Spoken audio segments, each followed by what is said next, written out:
Chapter 25. There comes a time in every rightly constructed boy's life when he has a raging desire to go somewhere and dig for hidden treasure. This desire suddenly came upon Tom one day. He sallied out to find Joe Harper but failed of success. Next he sought Ben Rogers. He had gone fishing. Presently he stumbled upon Huck Finn the red-handed. Huck would answer. Tom took him to a private place and opened the matter to him confidentially. Huck was willing. Huck was always willing to take a hand in any enterprise that offered entertainment and required no capital, for he had a troublesome superabundance of that sort of time which is not money. "Where'll we dig?" said Huck. "Oh, most anywhere." "Why, is it hid all around?" "No, indeed it ain't. It's hid in mighty particular places, Huck, sometimes on islands, sometimes in rotten chests under the end of a limb of an old dead tree, just where the shadow falls at midnight. But mostly under the floor in haunted houses." "Who hides it?" "Why, robbers, of course. Who'd you reckon? Sunday school superintendents." "I don't know. If 'twas mine I wouldn't hide it. I'd spend it and have a good time." "So would I. But robbers don't do that way. They always hide it and leave it there." "Don't they come after it any more?" "No, they think they will, but they generally forget the marks or else they die. Anyway, it lays there a long time and gets rusty. And by somebody finds an old yellow paper that tells how to find the marks, a paper that's got to be ciphered over about a week, because it's mostly signs and hieroglyphics." "Which?" "Hieroglyphics, pictures and things, that don't seem to mean anything." "Have you got one of them papers, Tom?" "No." "Well then, how you going to find the marks?" "I don't want any marks." "They always bury it under a haunted house or on an island, or under a dead tree that's got one limb sticking out. Well, we've tried Jackson's Island a little, and we can try it again some time. And there's the old haunted house up the Stillhouse branch, and there's lots of dead limb trees, dead loads of 'em." "Is it under all of them?" "How you talk, no." "Then how you going to know which one to go for?" "Go for all of 'em." "Why, Tom, it'll take all summer." "Well, what of that? Suppose you find a brass pot with $100 in it, all rusty and gray, or rotten chest full of diamonds. How's that?" Huck's eyes glowed. "That's bully, plenty bully enough for me. Just you gimme the $100, and I don't want no diamonds." "All right, but I bet you I ain't going to throw off on diamonds. Some of 'em's worth $20 apiece. There ain't any, hardly, but worth 6 bits or $1. "No." "Is that so?" "Certainly, anybody'll tell you so. Hain't you ever seen one, Huck?" "Not as I remember." "Oh, kings have slathers of them." "Well, I don't know no kings, Tom." "I reckon you don't.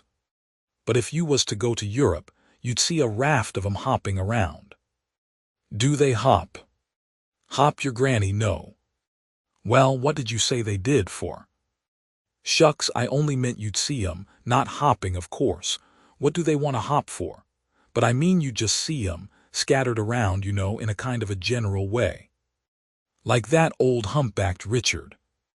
"Richard, what's his other name?" "He didn't have any other name. Kings don't have any but a given name." "No."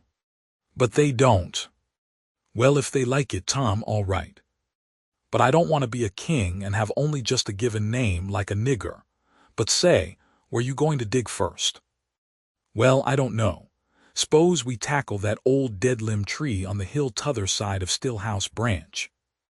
"I'm agreed." So they got a crippled pick and a shovel, and set out on their 3-mile tramp. They arrived hot and panting and threw themselves down in the shade of a neighboring elm to rest and have a smoke. "I like this," said Tom. "So do I. Say, Huck, if we find a treasure here, what you going to do with your share?" "Well, I'll have pie and a glass of soda every day, and I'll go to every circus that comes along. I bet I'll have a gay time." "Well, ain't you going to save any of it?" "Save it what for?"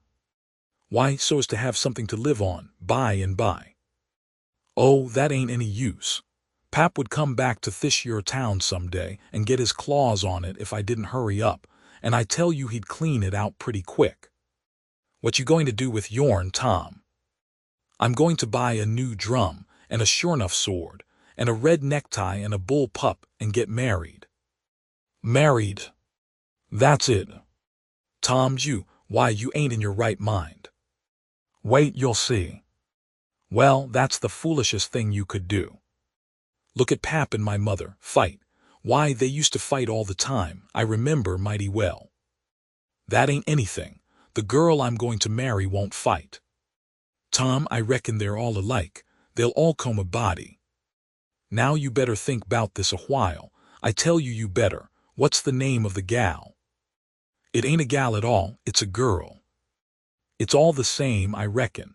Some says gal, some says girl, both's right like enough. Anyway, what's her name, Tom? I'll tell you some time, not now. All right, that'll do. Only if you get married I'll be more lonesomer than ever. No, you won't. You'll come and live with me. Now stir out of this, and we'll go to digging. They worked and sweated for half an hour. No result. They twirled another half-hour. Still no result. Huck said, "Do they always bury it as deep as this?" Sometimes, not always, not generally. I reckon we haven't got the right place. So they chose a new spot and began again. The labor dragged a little, but still they made progress. They pegged away in silence for some time. Finally Huck leaned on his shovel, swabbed the beaded drops from his brow with his sleeve, and said, "Where you going to dig next, after we get this one?" "I reckon maybe we'll tackle the old tree that's over yonder on Cardiff Hill back of the widow. I reckon that'll be a good one." "But won't the widow take it away from us, Tom? It's on her land." "She'd take it away. Maybe she'd like to try it once. Whoever finds one of these hid treasures, it belongs to him. It don't make any difference whose land it's on." That was satisfactory. The work went on. By and by Huck said, "Blame it, we must be in the wrong place again. What do you think?" "It is mighty curious, Huck. I don't understand it. Sometimes witches interfere. I reckon maybe that's what's the trouble now." "Shucks, witches ain't got no power in the daytime." "Well, that's so. I didn't think of that. Oh, I know what the matter is. What a blamed lot of fools we are. You got to find out where the shadow of the limb falls at midnight, and that's where you dig. Then consound it, we've fooled away all this work for nothing. Now hang it all, we got to come back in the night. It's an awful long way. Can you get out?" "I bet I will. We've got to do it tonight, too, because if somebody sees these holes they'll know in a minute what's here and they'll go for it." "Well, I'll come around and mow tonight." "All right. Let's hide the tools in the bushes." The boys were there that night about the appointed time. They sat in the shadow waiting. It was a lonely place and an hour made solemn by old traditions. Spirits whispered in the rustling leaves. Ghosts lurked in the murky nooks. The deep baying of a hound floated up out of the distance.